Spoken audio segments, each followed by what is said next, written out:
Good morning everyone. आज फिर से सामिर यादव सीनियर सेकेंडरी स्कूल की ऑनलाइन क्लासेस में आपका स्वागत है। मैं राकेश कुमार फिर से वही ज्योग्राफी लेके एक बार आपके सामने हाजिर हूँ। आज हम जो है पहले जो हमने पढ़ी थी विश्व की प्रमुख जनजातियाँ, उनके आगे कंटिन्यू करेंगे। हमने लास्ट बुश्मैन जनजाति पढ़ी थी, उसके बाद भील पढ़ी थी भारत में, और अब जो है हम गौड़ जनजाति के बारे में अध्ययन करेंगे। गौड़ जनजाति, यह जनजाति भारत की ही नहीं वरन विश्व की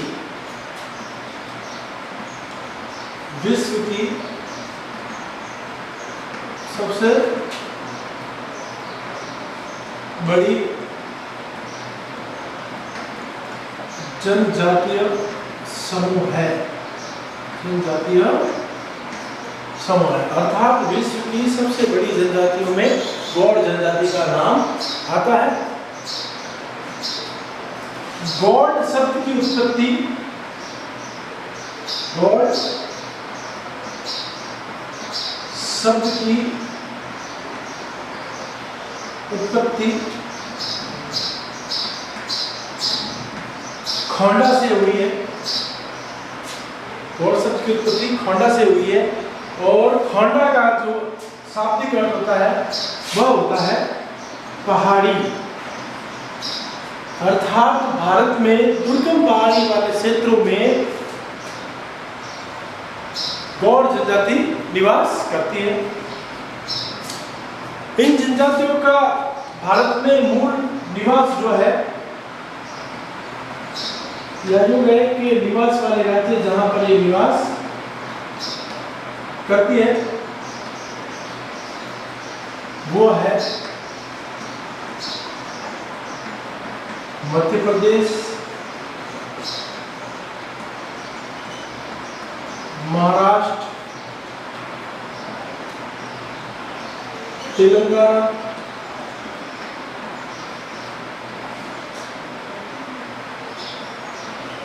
उड़ीसा,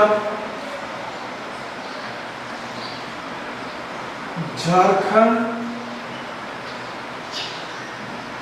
और इन प्रमुख राज्य में जो है गौड़ जनजाति का मूल निवास स्थान है। गौड़ लोग जो है गोड़ी भाषा बोलते हैं, और गोड़ी शब्द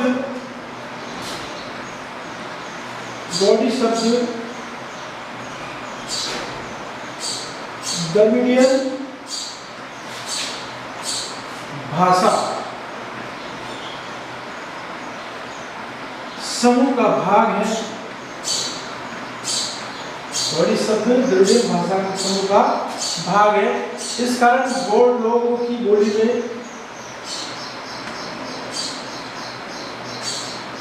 तमिल व कन्नड़ के शब्दों का उच्चारण होता है। इसके अलावा काफी गौड़ हिंदी, मराठी भाषा का प्रयोग भी करते हैं।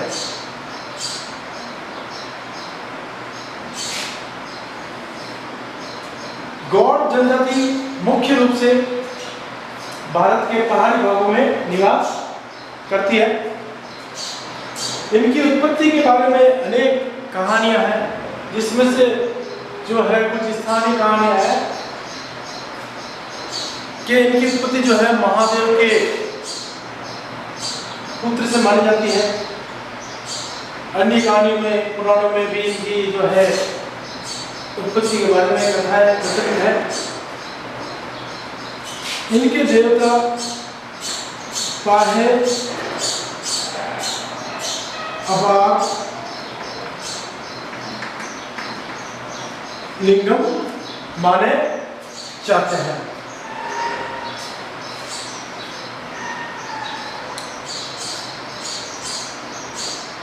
गौड़ जनजाति को अन्य नाम से भी जाना जाता है। ये अपने आप को कोल या कोल्टू भी कहना पसंद करते हैं। कोल या कोल्टू। तो गौड़ जनजाति श्रमिकों को या कोई कुछ करना भी पसंद करती है। आगे बात करें हम गौड़ जनजाति के बारे में, तो यह जनजाति आर्थिक क्रिया करती है जिस प्रकार विश्व की अन्य जनजातियां या सभी लोग जनजाति करती है। आर्थिक क्रिया, इनकी आर्थिक क्रियाओं का मूल आधार झूमी कृषि,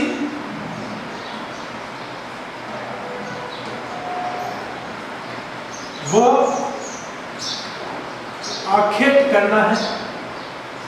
इसके अलावा ये पशुपालन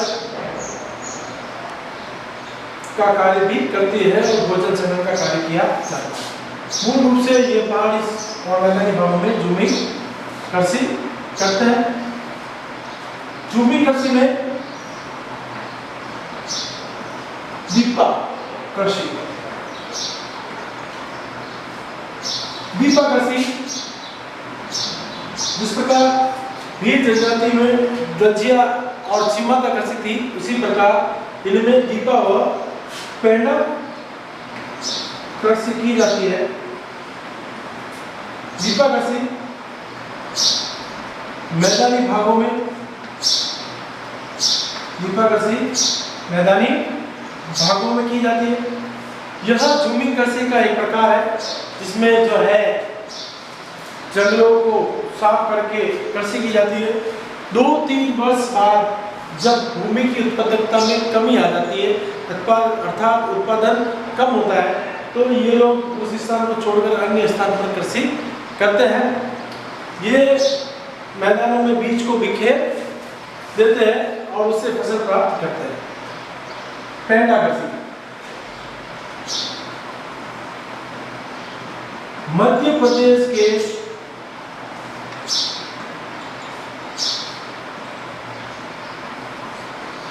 बस्तर के पठारों में की जाने वाली कृषि को गौड़ लोग स्थानीय भाषा में पेंडा कृषि कहते हैं।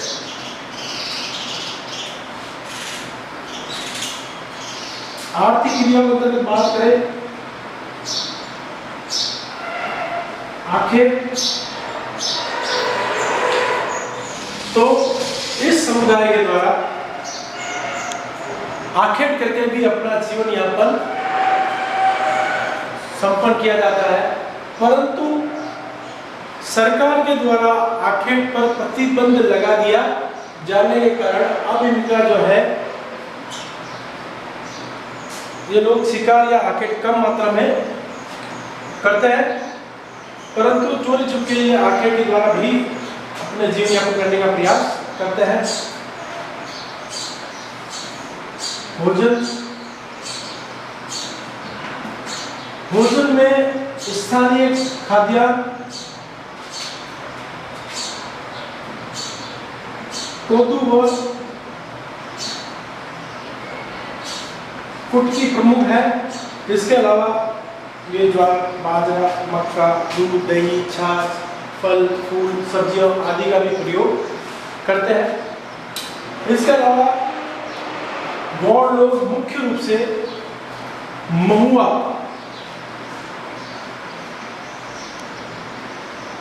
के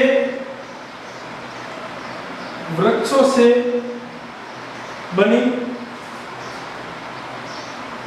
मदिरा का प्रयोग बड़ी मात्रा में करते हैं।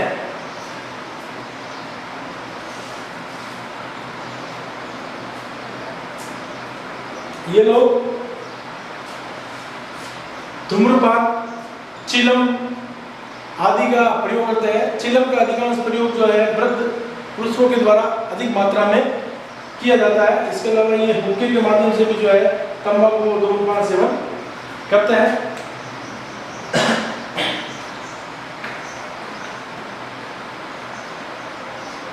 निवास गृह, गौड़ लोग मुख्य रूप से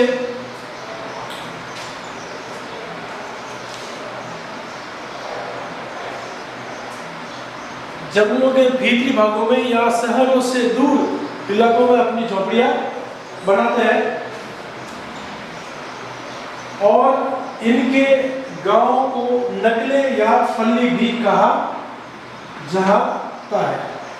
नगले या पल्ली अर्थात गौड़ जनजाति के जो छोटे छोटे गांवों का समूह होता है वो नगले या पल्ली कहलाता है।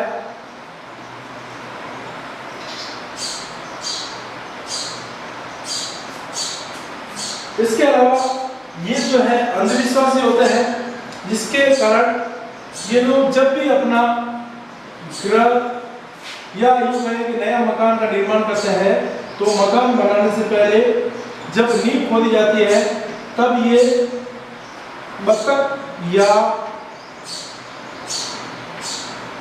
मुर्गे की बलि देकर ही अपने गृह निर्माण कार्य प्रारंभ करते हैं।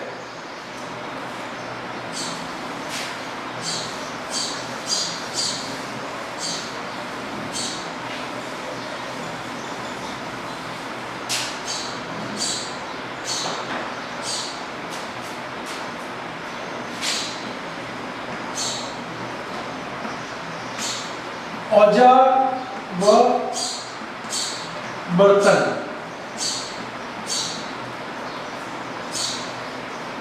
गौड़ लोग के मुख्य औजार खुरपी, फावड़ा, कुदाली, हल आदि होते हैं तथा इनके बर्तन मिट्टी और एल्युमिनियम व लोहे के बने होते हैं जिनमें अपना ये भोजन पकाते हैं। मुख्य रूप से ये कृषि समुदाय से है इसलिए जो है खेती बाड़ी के औजार इनके पास प्रमुखता से पाए जाते हैं।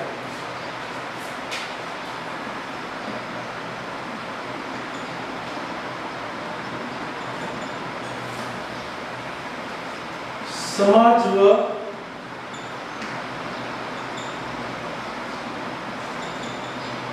संस्कृति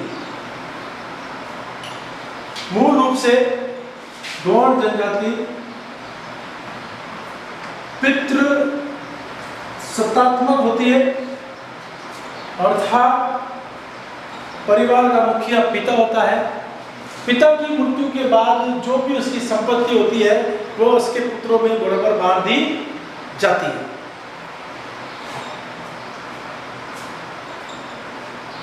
गौड़ समुदाय में पुरुषों का मान सम्मान ज्यादा होता है। ये लोग ज्यादा पढ़े लिखे और शिक्षित नहीं है और महिलाएं तो जो है इनमें आमतौर पर जो है नगण्य ही शिक्षित पाई जाती है। ये समूह में रहना पसंद करते हैं। परिवार इनका एकल होता है। एकल परिवार में ज्यादा यकीन करते हैं। गौड़ जनजाति के गांव के मुखिया को पटेल या मुखादम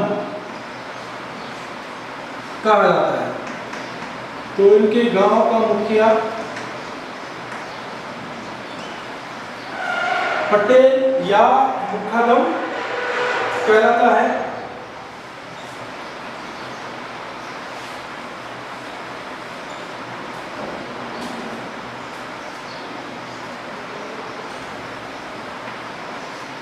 पुजारी या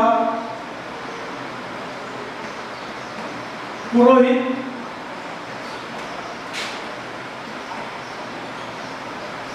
देवारी कहलाता है। इनके समुदाय में विभिन्न प्रकार के विवाहों का प्रचलन है अर्थात इनमें कई प्रकार के विवाह किए जाते हैं जिनमें हरण विवाह, सेवा विवाह,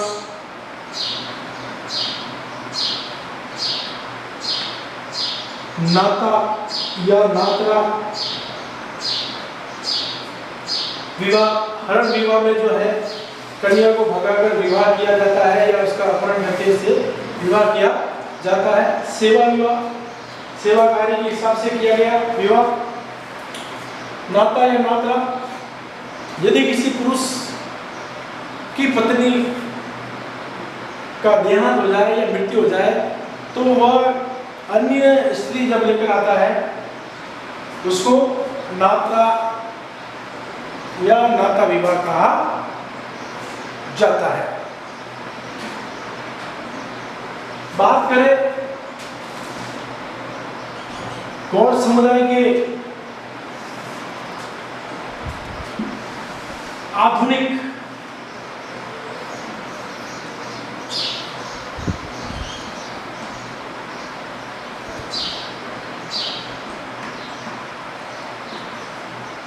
संस्कृति के प्रभाव की, तो गौड़ लोग मुख्य रूप से जो है आदिम जीवन जीते हैं, अपना जीवन यापन करने के लिए वही प्राचीन तरीकों का प्रयोग करते हैं, खेती बाड़ी कृषि करते आ रहे हैं सदियों से। परंतु सरकार के द्वारा चलाई जाई योजनाओं के आधार पर अब इनको जो है स्थायी मकान बनाकर दिए जा रहे हैं तथा ये लोग अन्य कार्यों में इनको रोजगार प्रदान किया जा रहा है। पहाड़ी विकास कार्यक्रम के माध्यम से इनके क्षेत्रों का विकास किया जा रहा है, जिससे कि इनके सामाजिक, आर्थिक, सांस्कृतिक जीवन में परिवर्तन आया है। ये लोग अब धीरे धीरे आखिर वो भोजन संग्रह करना बंद कर रहे हैं और शिक्षा की ओर प्राप्त करके आगे बढ़ रहे हैं। इस प्रकार ये गौड़ जनजाति यही समाप्त होती है। उम्मीद करता हूं कि आपको वीडियो पसंद आया होगा। लाइक, शेयर और सब्सक्राइब जरूर करें।